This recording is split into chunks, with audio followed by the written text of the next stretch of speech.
Eklavya model residential schools నుంచి hostel warden మొత్తం 635 ఉద్యోగ ఖాళీలకు సంబంధించినటువంటి భర్తీకి నోటిఫికేషన్ విడుదలైంది.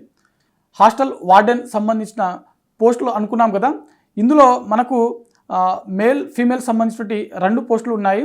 అయితే ఇక్కడ మేల్ పోస్టులకు సంబంధించి చూసినట్లయితే దాదాపు 346 పోస్టులు, అంటే 635లో మనకు 346 పోస్టులు మేల్ సంబంధించినటువంటి హాస్టల్ వార్డెను, ఫీమేల్ సంబంధించి చూసినట్లయితే 289 పోస్టులు అయితే మనకు ఈ నోటిఫికేషన్లో ఉన్నాయి. అంటే మొత్తం 635లో పురుషులకు మనకు 346, మహిళలకు 289 ఖాళీలు అయితే మనకు ఈ నోటిఫికేషన్లో ఉంది. అయితే వయోపరిమితి మనం చూసినట్లయితే గరిష్ట వయోపరిమితి ఇక్కడ మేల్ ఫీమేల్ ఇద్దరికి కూడా, అంటే 2 పోస్టులకు కూడా గరిష్ట వయోపరిమితి చూసినట్లయితే 35 సంవత్సరాలు ఉంటే ఆ అభ్యర్థులు ఎవరైనా కూడా, అంటే 35 సంవత్సరాల లోపు ఉన్నటువంటి అభ్యర్థులు ప్రతి ఒక్కరు కూడా ఈ పోస్టులకు దరఖాస్తు చేసుకోవచ్చు. అయితే మీరు ఇక్కడ గమనించవలసినటువంటి విషయం ఏంటంటే ఎస్టీ, ఎస్సీ మరియు ఓబీసీ చెందినటువంటి అభ్యర్థులు ఎవరైతే ఉన్నారో వీరందరికీ కూడా ప్రభుత్వ నిబంధనల ప్రకారం వయో సడలింపు అనేది వర్తిస్తుంది.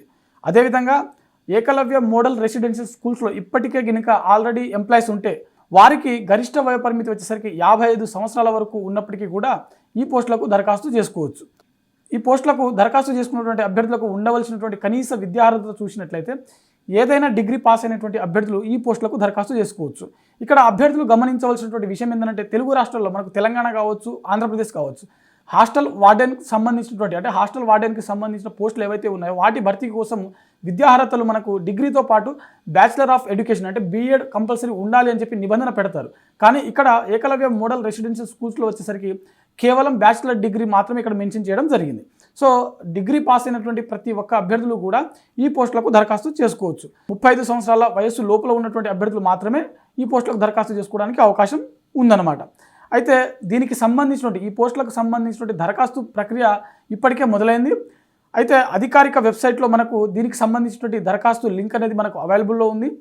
అయితే చివరి తేదీ చూసినట్లయితే అక్టోబర్ 23 తేదీతోటి మనకు ఈ దరఖాస్తు ప్రక్రియ అనేది ముగియనుంది.